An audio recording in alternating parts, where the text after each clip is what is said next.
আপনারা জানেন যে ব্যাপকভাবে কারচুপির মাধ্যমে ডাকসু নির্বাচন তারা ইলেকশন ইঞ্জিনিয়ারিং করে তারা জয়লাভ করেছে, কিন্তু সাধারণ প্রত্যেকটি প্যানেল কিন্তু এটার বিরুদ্ধে অবস্থান নিয়েছে। সেটা আপনার এনসিপির যে প্যানেল সেটা বলেন, আপনার স্বতন্ত্র প্যানেল বলেন, উমামা ফাতেমা দাঁড়িয়েছে যে প্যানেল থেকে সেটা বলেন, প্রত্যেকেই এটাকে তীব্র ঘৃণাভরে প্রত্যাখ্যান করেছে নির্বাচনকে। আমরা মনে করি ভিসি এবং প্রক্টর জামাতিকরণের মাধ্যমে এই পুরো নির্বাচনকে কলুষিত করেছে। 5ই আগস্টের পরে বাংলাদেশের এই নির্বাচনে সারা বাংলাদেশের মানুষ তাকিয়েছিল। আমি মনে করি একটি কলঙ্কিত অধ্যায় রচনা করেছে। গতকালকে জাকসুত তারা একই কাজ করার চেষ্টা করেছে, ছাত্রদল নির্বাচন বর্জন করেছে।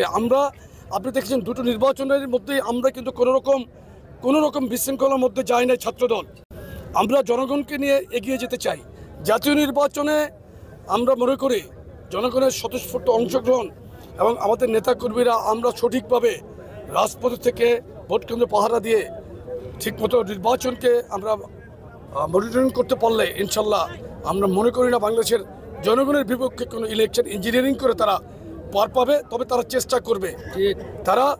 তারা এই দুটো নির্বাচনে প্রমাণিত হয়েছে ইলেকশন ইঞ্জিনিয়ারিংয়ে শেখ হাসিনাকে তারা পরাজিত করেছে। ইঞ্জিনিয়ারিংয়ের ক্ষেত্রে ইলেকশন ইঞ্জিনিয়ারিংয়ে তারা চমৎকারভাবে অপচেষ্টা করে তারা আপাতত সফলকাম হয়েছে। কিন্তু আমি মনে করি ছাত্র সমাজ, ঢাকা বিশ্ববিদ্যালয়ে একসময় ছাত্র সমাজ তারা একতাবদ্ধ হয়ে এই সাম্প্রদায়িক মঞ্চের বিরুদ্ধে তারা ইনশাল্লাহ মাঠে থাকবে।